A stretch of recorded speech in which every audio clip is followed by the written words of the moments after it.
From MTN News, this is Montana This Morning. Here in Manhattan, City Commission recently passed an ordinance to limit urban camping in town.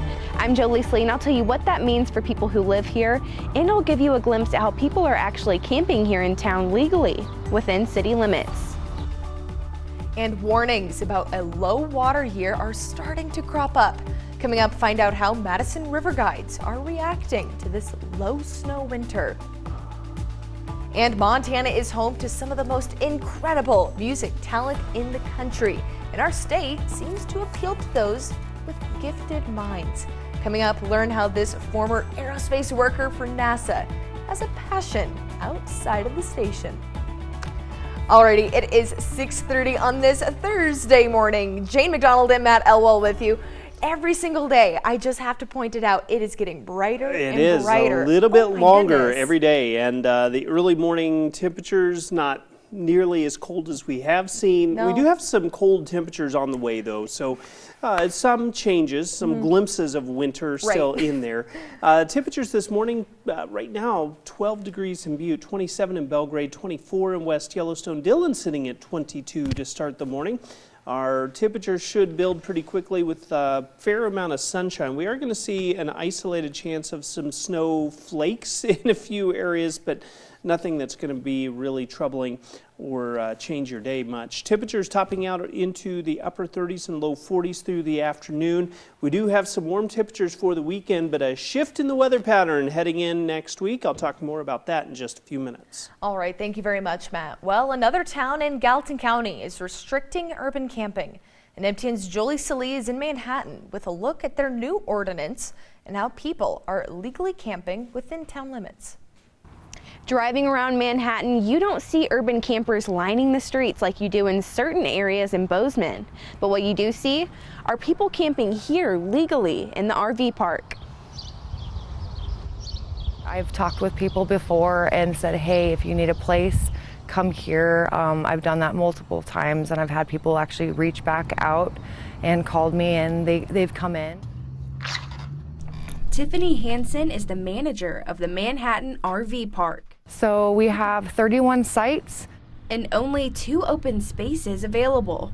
Although that sounds crowded, Hansen says this year doesn't even compare to what she saw the previous year when she had a 3-page wait list of folks trying to move into the park. and I really don't have any right now. So it's pretty crazy, yeah. Have you noticed anybody that has moved in that says we were living in our camper in Bozeman, but we couldn't stay anymore? Surprisingly, no, I haven't. Hansen says she's actually had people tell her that they'd rather camp on city streets for free rather than pay for a spot at the RV park. Last Thursday, the Manhattan City Commission took this issue into their own hands to restrict urban camping in town. The measure prohibits camping on rights-of-way and authorizes the town to remove campers or unmarked vehicles. The ordinance states campers are prohibited from staying in the same location for more than 3 consecutive days. Hansen says even though she's gone out of her way to help folks in the past, she has been burned. And they just they screwed us around. And so, it like ruins it for other people to help them. But even so, we've always tried to help as much as we can just so that someone's not living in their car or in their camper, because it's a struggle and everyone has it, and we want to be there. In Manhattan, Jolie Slee, MTN News. Thank you very much, Jolie. Now, during this low snow winter, Northwestern Energy says it is monitoring water levels in the Madison River Basin. At the same time, the energy company is beginning talks with stakeholders about what a low water level year could mean for the region. Our Edgar Cedillo spoke with outfitters to see how they're preparing for what could be a dry summer. This year's dry winter has meant that there's been low snowpack levels. Now Northwestern Energy says that they're going to begin to monitor water levels at Hebgen Lake, but also here along the Madison River, which could mean for a dry water level year here in the valley. You know, it's concerning, but it's not time to panic just yet. Let's get through the next 45 days and see what happens, and then we can reassess then. John Way has owned the tackle shop in Ennis for more than a decade and has been outfitting for more than 3 decades. You know, we've seen wet years, we've seen dry years. You know, last year was extraordinarily wet. You know, we've seen it all through through the last 25, 30 years, and you just kind of have to plan accordingly. Maybe not encourage August as much as maybe June and July this year. Our chief meteorologist Mike Hurd says right now across southwest Montana, snowpack levels are around 60 to 70% of average. So it's kind of hard to say. We could have a poor snowpack, but if we actually end up with a normal or near normal wet rainy season, that could help out a lot as we get into at least the early part of summer. El Nino's effect on Montana has meant a drier than normal winter, but El Nino is starting to taper off, and we're heading into what's called a neutral phase, which is good. As we get closer to the rainy season, if we're in a neutral phase, I have some high hopes that we could actually end up with a near normal wet weather season. according to a release from Northwestern Energy, the water levels at Hebgen Reservoir are about 4 feet from being full, but that's still 2 feet higher than the 20-year average. Day says that it still gives them hope that this summer won't be so bad. Yeah, I'm always optimistic. I'm always, a guy looking towards the future and thinking it's going to be better than last. Northwestern Energy says they plan to hold a public meeting here in Ennis on April 22nd. We'll have all the details on our website. In Ennis, Edgar Cedillo, MTN News. And Saturday marks 2 years since the start of the war in Ukraine. And while Washington debates whether or not to help Ukraine any further, you may be wondering how much the U.S. has spent already in Eastern Europe and where the money has actually gone. Our Joe St. George divvied into the numbers, and he has a closer look. February 24th marks 2 years since the start of the Russian-Ukraine war, and the politics in the U.S. surrounding the war has certainly changed in that time. Currently, it's unclear if Congress will ever pass another aid package to Ukraine, with some lawmakers believing that Europe has already received enough aid. So how much money has American taxpayers given Ukraine, and where has the money gone? In the last 2 years, you, the American taxpayer, have given around $73 billion to Ukraine. That's more aid than any other country has received from the U.S. For perspective, that amount is close to what the annual budget in the Commonwealth of Virginia was in 2023. The annual defense budget in the U.S. is around $800 billion. But the money given to Ukraine pales in comparison to other global issues funded over the years. In 2008, when the U.S. economy was on the brink of collapse, banks received around $700 billion. According to the Council on Foreign Relations, U.S. taxpayer funds have helped acquire around 20 Mi-17 helicopters, which typically look like this: 186 Bradley infantry fighting vehicles. It's helped purchase around 35,000 grenade launchers and 2,000 Humvees. But the money hasn't just gone to buying military equipment. Over $26 billion has been financial assistance. It's provided help to small businesses and farms in Ukraine, and has even paid the salaries of some first responders. If you're wondering how the U.S. contribution compares to other countries, it ranks as an individual country at the top.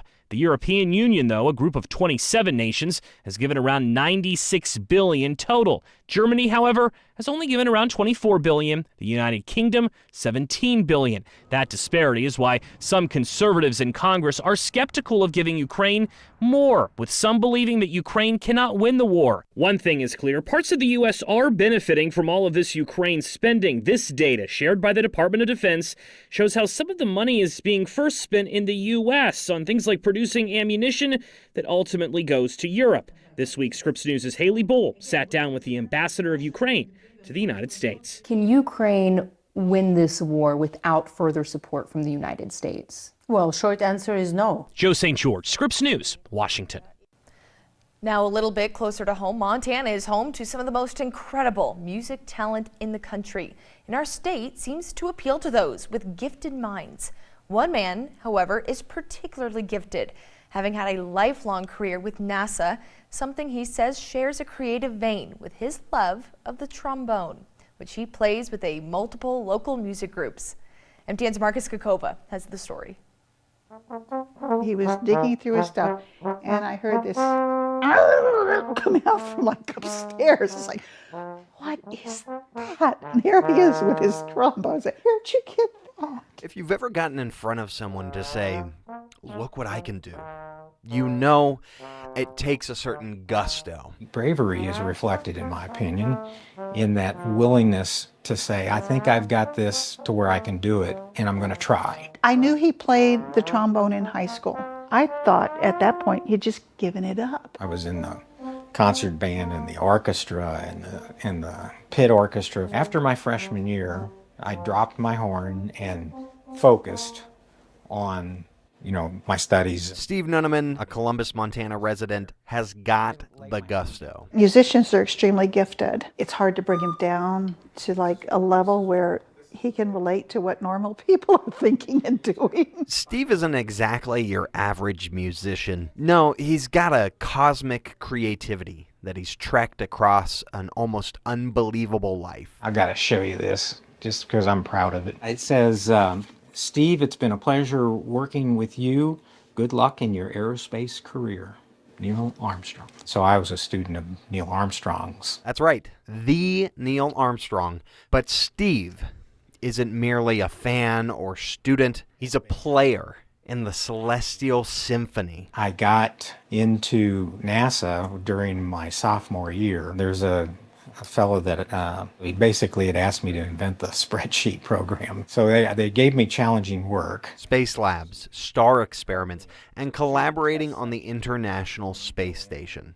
This aerospace engineer continues as a consultant after having had a hand in what seems like everything at NASA. He loved what he was doing. Many people can just retire, not Steve. He still loves the mission. That mission that's brought the stars to Steve is propelled by the same creativity found in something tremendously terrestrial, the trombone. When I've done my technical work, it has demanded as much creativity out of me as doing any art. He does not want to waste one moment of life on this earth. He just has a very full life, and we should all be so blessed. Marcus Kokova, MTN News.